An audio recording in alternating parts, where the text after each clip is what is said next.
Comme à notre habitude, grande interrogation. RCA, libération du mercenaire Quignolo, un cadeau diplomatique de Bangui, nous nous interrogeons.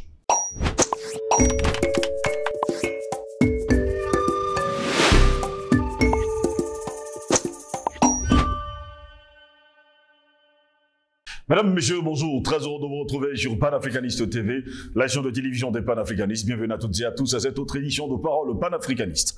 Le mercenaire français Juan Rémy Quignolo a été évacué. L'ex-militaire français Juan Rémy Quignolo, arrêté en mai 2021 par les autorités centrafricaines, a été évacué le jeudi 18 mai dernier vers Libreville et a rejoint la France le 21 mai.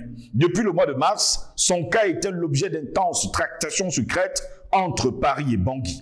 Des discussions facilitées par les services de renseignement gabonais. Pourquoi a-t-il été libéré? Cette question taraude l'esprit des Centrafricains avertis et des Africains éveillés. Interpellé le 10 mai 2021 à Bangui, la capitale centrafricaine, Juan Rémy Quignolo était accusé d'atteinte à la sécurité intérieure de l'État, complot et espionnage. Le tout dans un contexte de tensions récurrentes entre France et Centrafrique. L'homme avait été arrêté avec en sa possession des armes de guerre. On se serait cru dans un film hollywoodien. Mercenaire à la solde de la France, il vagabondait sur le continent africain comme étant des crises et des coups tordus ça et là. Ce dernier était logé dans le quartier huppé des membres du gouvernement et se pavanait comme un citoyen ordinaire. Lors de son arrestation, des photos avaient été relayées en ligne sur les réseaux sociaux. Le quinquagénaire était alors montré avec les mains liées dans le dos, un important arsenal à ses pieds. Il était, à l'époque, accusé par le gouvernement de détenir à son domicile une énorme quantité d'armes de guerre. Aujourd'hui, la stupéfaction générale, l'homme qui avait un sale plan pour le Centrafrique a été évacué nuitamment vers son pays d'origine. À ce sujet, la France sait bien s'y prendre quand il faut évacuer les bandits, les mercenaires et les voleurs d'enfants. Elle met tout en œuvre pour sauver les apparences d'un pays qui est une junte. Les Africains se souviendront toujours et encore que la police tchadienne avait arrêté le jeudi 25 octobre 2007 9 Français qui s'apprêtaient à quitter le Tchad par un avion en compagnie de 103 enfants dans le but de les faire adopter. Un trafic d'enfants à ciel ouvert. Eh bien, à ce sujet, Paul-Stéphane Nicolas Sarkozy, alors président français, plus arrogant que jamais, avait déclaré, je cite, « Peu importe ce qu'ils ont fait, nous irons les chercher et les ramener en France. » Parmi les personnes arrêtées cette année-là figuraient 8 membres de l'ONG appelée Arche de Zoé, dont le président de l'association qui avait déclaré cette année-là que son organisation avait l'intention de ramener en France des orphelins de la région soudanaise du Darfour afin qu'ils soient adoptés, avait-on déclaré à Paris de sources diplomatiques cette année-là. La 9e personne arrêtée était un journaliste de l'agence Kappa, Marc Garmina. On se demande ce que faisait un journaliste dans le trafic d'enfants. On se rappelle également que la dite association avait affirmé qu'aucune procédure d'adoption n'était prévue, mais que son opération d'évacuation d'enfants orphelins du Darfour devait conduire à des demandes de droit d'asile par le biais des familles accueillantes. Drôle d'histoire, car on se rappelle d'ailleurs à cette époque que le maréchal Idriss Déby Itno avait demandé que cet appareil, on parle bien sûr de cet avion, ne bouge pas pour qu'on connaisse le fin mot de l'histoire. En 2023, c'est au tour de Quignolo, le grand mercenaire, qui est évacué. Jusqu'où ira justement la France sur le continent noir? Eh bien, mesdames, messieurs, on le verra bien. Voilà pourquoi nous nous interrogeons. RCA, libération du mercenaire Quignolo, un cadeau diplomatique de Bangui. Telle est notre grande interrogation. Et pour répondre à nos questions, nous sommes avec Patient Parfendome, homme politique, UP6 dans l'âme et surtout de la grande UPC du 10 avril 1948. Il est notre invité ce matin. Patient Parfendome, bonjour, bienvenue à vous. Bonjour Steve Josselingos, bonjour à nos millions d'internautes. Bonjour à nos valeureux techniciens, merci pour les efforts constants et soutenus que vous maintenez en termes de cadence, du point de vue de la production, c'est pas du tout évident, mais aussi en point de vue de la proposition des thématiques qui nous ramène de tout droit dans le cœur, n'est-ce pas, de la problématique africaine, du drame africain d'aujourd'hui, celui de la volonté, de la capacité, la détermination des Africains à se réapproprier de leur souveraineté, malgré les écueils, malgré, n'est-ce pas, les pièges et les différents malentendus, souvent qui sont même à l'origine de certaines guerres inutiles. C'est malentendu aussi de la part de certains de nos concitoyens, dont certains ne comprennent pas encore le sens du combat que nous menons. Mais c'est aussi ça, le rôle du pédagogue, c'est toujours revenir à la tâche 1000 fois, remettre la main, n'est-ce pas, dans la gadoue pour sortir le diamant qui s'y cache. Et ce diamant, c'est cette vérité que votre plateau est aujourd'hui l'une des meilleures expressions qui puisse exister dans ce nouveau virage de la géopolitique mondiale. Merci pour cette invitation. C'est moi qui vous dis merci. Patient parfait d'être avec nous ce lundi matin, 22 mai de l'an de grâce 2023. Ce n'est pas toujours facile d'avoir des invités tous les jours. Je sais que vous êtes parfois très occupés par vos programmes politiques et tout ce qui va avec, mais merci d'être encore là ce matin.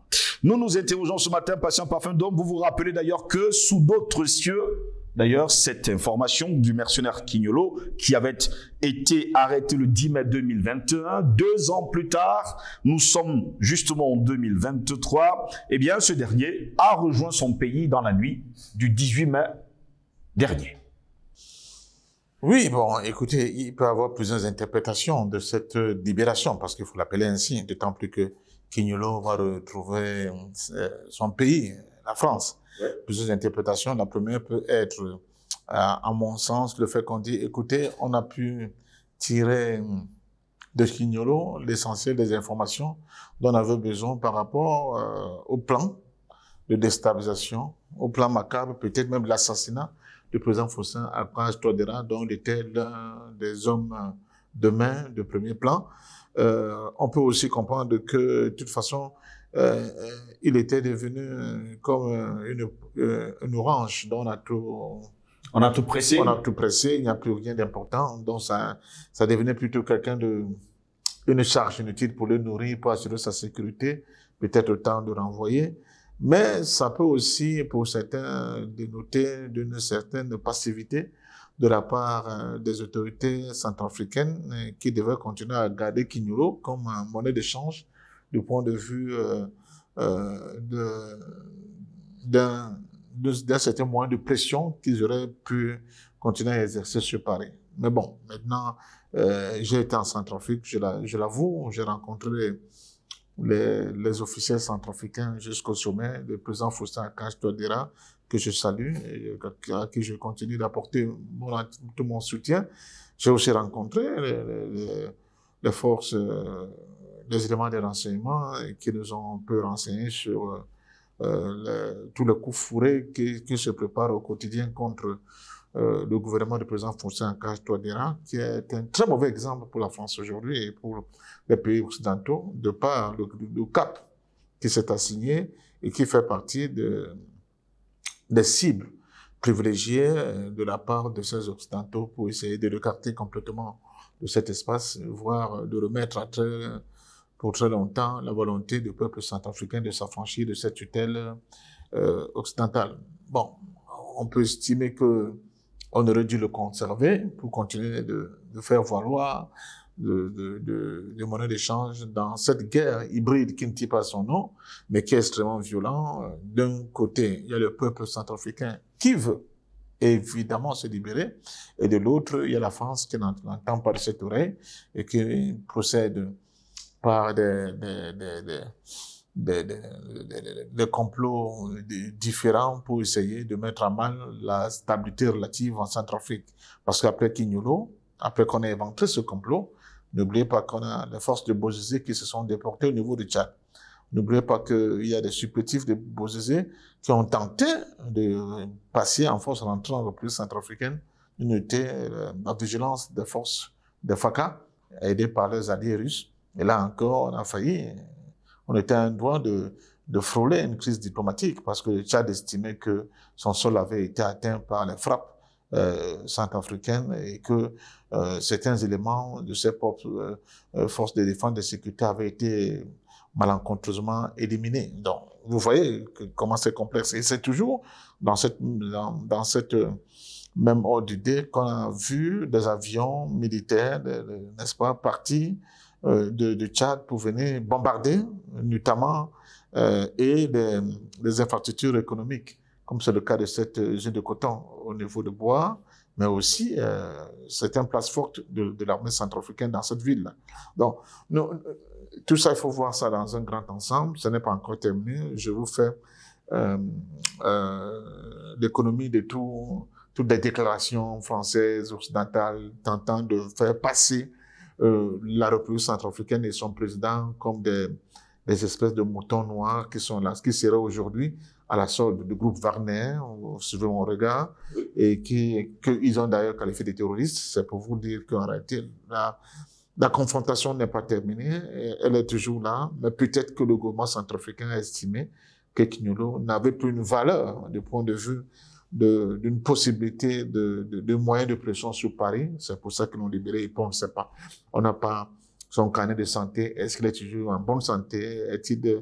Est-il frappé par une pathologie lourde? Et donc on a estimé que pour les besoins plus ou moins humanitaires, autant le laisser repartir chez lui s'ils peuvent le soigner, on ne sait jamais. Donc, à mon sens, nous sommes dans un moment où toutes les interprétations sont ouvertes. Mais en même temps, connaissant la volonté du peuple centrafricain, de son président, de s'affranchir de ce type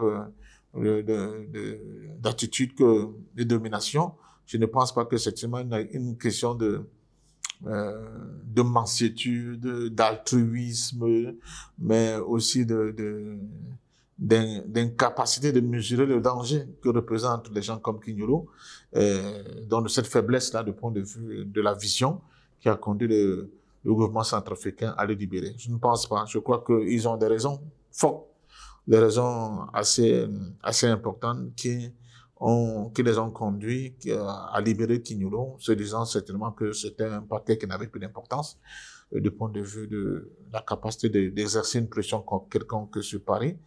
Mais bon, peut-être que, comme je le disais tout à l'heure, si on va gratter au niveau de son carnet, peut-être que bon, cliniquement, c'est quelqu'un qui est déjà mort. Justement, les Africains se posent quand même la grande interrogation. Ce dernier avait été accusé d'atteinte à la sécurité intérieure de l'État, complot et surtout espionnage.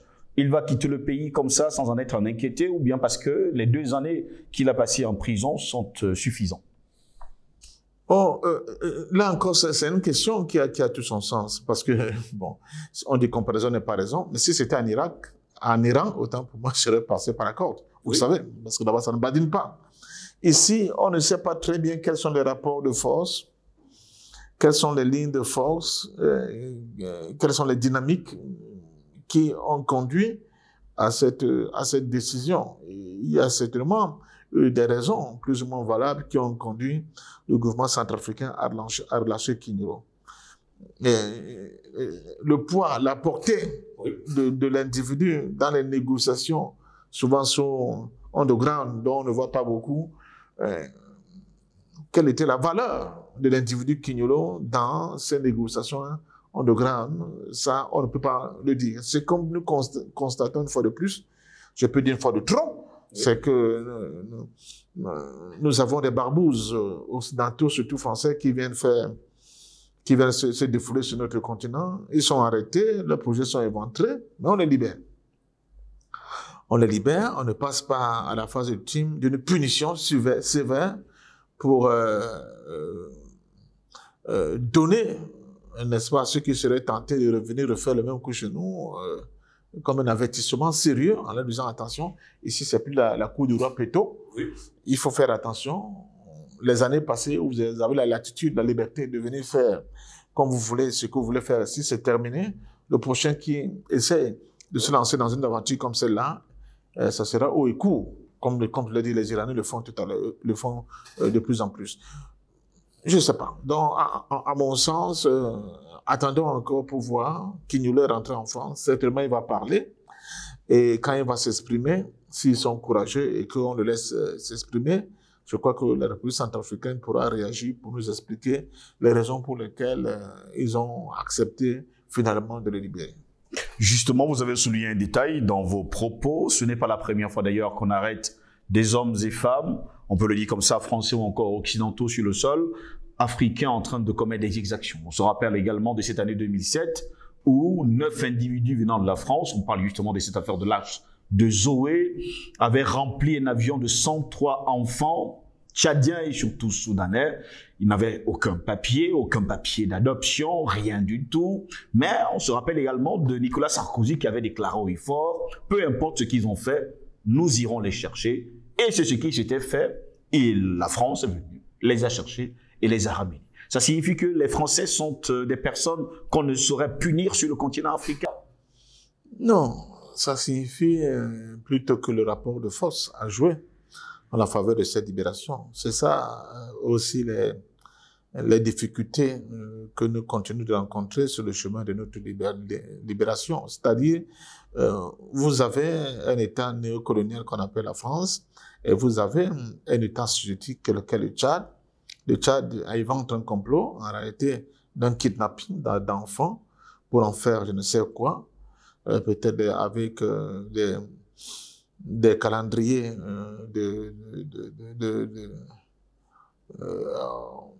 de choses terribles qu'on aurait dû faire à ces enfants, n'est-ce pas? Il y avait certainement un agenda. On pouvait faire des cobayes d'expérimentation pour beaucoup de choses, comme on le voit aujourd'hui avec les laboratoires biomédicaux à travers le monde, en Ukraine par exemple. On ne sait pas très bien de quoi cela devait retourner. Excusez-moi, le Tchad évente de complot, arrête les commanditaires de ce complot, les met en prison, et puis M. Nicolas Sarkozy, Nagui de Boxa, se font d'un communiqué, d'une condescendance hors norme, et il dit quoi qu'ils aient fait, j'irai les chercher. Et effectivement, il vient en N'Djamena, le coup de pourparlers, et on le remet, n'est-ce pas, c'est criminel, et il reprend l'avion avec lui, il rentre en France.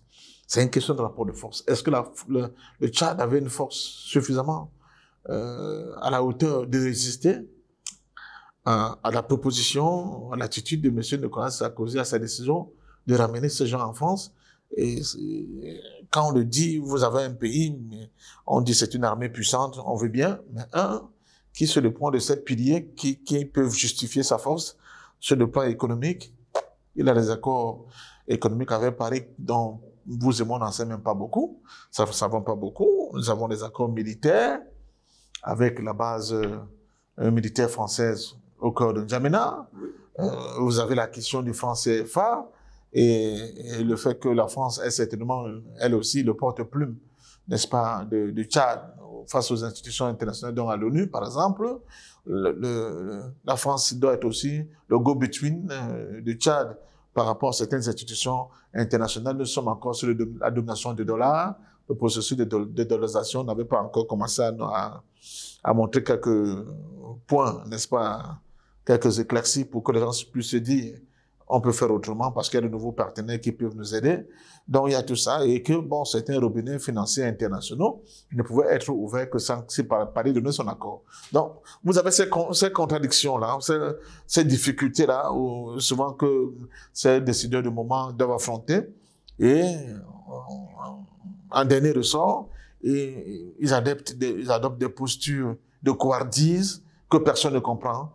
Sauf ceux qui passent des nuits blanches comme nous pour essayer de gratter un peu les relations uniques, les rapports léonins qui existent entre certains de ces pays-là, de nos pays-là et la France. Et on comprend bien que pour une période bien donnée comme cette période-là, la France, le Tchad, par rapport à son rapport de force, était très bas. Donc ne pouvait pas résister longtemps à Paris. Mais il n'y a pas que ça. Nicolas Sarkozy, Nagui de Boxa, a un projet qui est connu de tous aujourd'hui, qui disait il n'y a pas de débat, je vais éliminer 4 chefs d'État. Muammar Kadhafi, Laurent Gbagbo, Paul Biya du Cameroun et Obiang Nguema de la Guinée équatoriale. Il renverse Gbagbo et il vient installer Ouattara et exige que tous les chefs d'État du précaré français, même ceux qui sont dans la liste à être liquidés prochainement, doivent être là. Vous avez vu l'attitude, comment, avec quel morgue il traitait le président Biya lors de l'investiture de M. Ouattara. C'est une question de rapport de force. C'est une question de rapport de force. Sur d'autres cieux, ça ne se passerait pas. Le président Biya aurait bien compris que ce type est venu pour avoir ma peau. Il a dit, bon, de toute façon, tu m'invites, je ne viens pas. Parce que je sais Quel est le regard que vous avez de moi? Bon, d'autres me diront que le vieux sage avait utilisé sa force autrement et l'avait battu sur le terrain parce que les élections sont arrivées, Nicolas Sarkozy n'a pas été élu et son projet de grand remplacement en France-Afrique n'a pas marché. Bon, voilà, bien c'est limité au niveau de Gbagbo. Donc, je crois qu'il y a tout ça. La diplomatie, les dynamiques, les intentions, les projets sont souvent sujets à un certain nombre de limites qui ne sont pas seulement de l'ordre du vouloir, mais c'est aussi de l'ordre du pouvoir. D'ailleurs, quelqu'un a dit, il ne reste pas au pouvoir qui veut, mais qui peut. Ouais. Et je dis que par rapport au rapport de force, la République centrafricaine était très faible et ne pouvait pas résister sérieusement à la France. N'oubliez pas que c'est grâce à la France, quand les rebelles sont aux portes de palais de N'Djamena, vous vous souvenez, que finalement la France a actionné sa force aérienne pour repousser les rebelles à qui il avait ouvert la voie royalement pour arriver jusqu'à N'Djamena. Au niveau de la Centrafrique, aujourd'hui, on a l'impression que ce n'est plus le même cas, que nous ne sommes plus dans le même environnement, dans la même situation. Qu'est-ce qui a donc pu pousser le gouvernement centrafricain à libérer Kignolo? Je continue de dire que pour l'instant, nous n'avons pas encore tous les éléments. Peut-être que, contrairement à ce que certains peuvent considérer comme couardise, bien comme lâcheté, peut-être que le sujet n'avait pas assez. On nous a même fait savoir, selon les informations que nous avons eues ces dernières heures, qu'il y a eu des tractations entre la France et justement le gouvernement centrafricain pour libérer Kignolo. Mais une interrogation quand même depuis l'annonce, on va le dire comme ça, de cette nouvelle, eh bien, ils sont nombreux les Africains qui posent la question jusqu'à quand cela va durer. Oui, des tractations de quel ordre? Je ne vois pas très bien. Le président Faustin Archange Touadéra, il a beau être un diplomate, et ça personne ne peut le nier, il ne fait pas beaucoup de bruit, mais il avance, et on voit concrètement comment il avance ses pions, mais il est quand même conscient d'une chose, la France ne veut pas de lui. C'est une donnée. La France ne veut pas de président Faustin Archange Touadéra, c'est le mauvais élève, c'est celui qui montre le mauvais chemin aux autres, et pour cela, il est extrêmement dangereux. C'est celui qui a eu le toupet le premier d'embrasser la coopération militaire avec la Russie, qui est sur son sol, on soupçonne que combattent sur son sol les forces de Wagner, qui sont considérées par la France en premier, et qui veut pousser l'Union européenne à adopter cette position-là comme des forces terroristes. Bon, voir donc la France accepter de négocier avec quelqu'un qui est dans cette position-là, pour la libération d'un tiers, il faut comprendre qu'il y a beaucoup d'enjeux. Et je suis persuadé que le président Faustin Archange Touadéra, qui est un mathématicien de haut vol, n'a pas, s'il a libéré Kignolo, il avait certainement une contrepartie. Quelle contrepartie? Je n'en sais rien. S'il a libéré Kignolo, peut-être qu'il a vu que la valeur de ce prisonnier entre ses mains était quasi nulle, n'avait plus d'importance. Donc, mais pas parce qu'il y a une pression. Quelle pression? La France n'a plus la capacité de faire une quelconque pression sur la Centrafrique aujourd'hui. Il faut qu'on se dise les choses les yeux dans les yeux. Paris n'a plus de force aujourd'hui pour exercer une pression quelconque sur Bangui. C'est plus possible. Donc, je crois qu'il y a eu, soit il y a eu un échange, il y a eu des formes de compensation, ou alors, à mon sens, Bangui s'est bien rendu compte que... Pourtant, cette information est passée inaperçue, sous silence. Oui, mais parce qu'elle a un peu de valeur, elle a d'autant plus de valeur que Kignolo, premièrement, je peux vous le dire avec certitude, il a dû lâcher tout ce qu'il avait. Tout le plan qui était monté et le rôle qu'il avait à jouer, il a tout lâché. Maintenant, je me pose la question sur son état de santé. Parce que ça aussi. C'est quand même un quinquagénaire, oui. Voilà, on le dit pas souvent assez. Même l'Iran, quand vous regardez très bien, même l'Iran de temps en temps, il libère certains prisonniers. Mais quand vous allez regarder, occidentaux, hein, oui. Et quand vous allez regarder, vous vous rendez compte que ce sont ces prisonniers sur le plan de la santé, ce n'est plus ça. Ce n'est plus ça. Bon, je ne parle pas de Mali, dont les djihadistes libèrent aussi Mme Petrona. Mais sauf que Mme Petrona, quand on la voit, on se demande si ce n'est pas un agent double. Parce qu'il y a des informations qui ont circulé selon laquelle cette dame tente de revenir encore au Mali. Une dame de cet âge-là, ça peut être quand même, ça questionne. Donc, peut-être que c'est un agent double, elle essaie de faire une infiltration au Mali, même peut-être aussi, ça va vous faire rigoler, mais c'est la vraie. Madame Klaus, ça vous dit quelque chose? Avec Sénabré, elle est tombée amoureuse de son bourreau. Bon, il y a aussi des choses comme ça. Et parce que Sénabré... Il y a pas mal qui sont passés par le Cameroun, qui connaissent ce que ça signifie. Bon, Sénabré, c'était un beau mec quand même, hein, un chaud mec. Le Cameroun, ça veut dire c'est là. Dans le français, je crois que c'est l'une des raisons pour lesquelles ils ont tout fait pour dégager Sénabré. Cette affaire de Madame Klaus leur est resté à travers la gorge. C'était quand même l'épouse de l'un des plus grands ethnologues, n'est-ce pas, français. Et puis, bon, c'était de voir un singe qui monte sur une princesse romaine. Bon. Allez savoir. Merci à vous, Patient Bafédou, d'avoir été là avec nous ce matin. Ok, c'est moi qui vous dis merci. Et beaucoup de courage à tous les Africains qui nous suivent. Nous disons au peuple centrafricain qu'ils ont tout notre soutien. Ils ne doivent pas se laisser brimer par qui que ce soit. Je sais qu'ils ne se laissent pas brimer par qui que ce soit. Ils ne doivent pas tomber dans ce piège des négociations, surtout quand ils ont des preuves concrètes qu'un individu comme M. Kinyolo est un individu qui avait pour mission d'assassiner le président Faustin Touadéra. Des gens comme ça, pour montrer l'exemple, pour que d'autres n'aient pas l'intention de reprendre ce même chemin, ils doivent être soit détenus chez nous, soit être éliminés purement et simplement.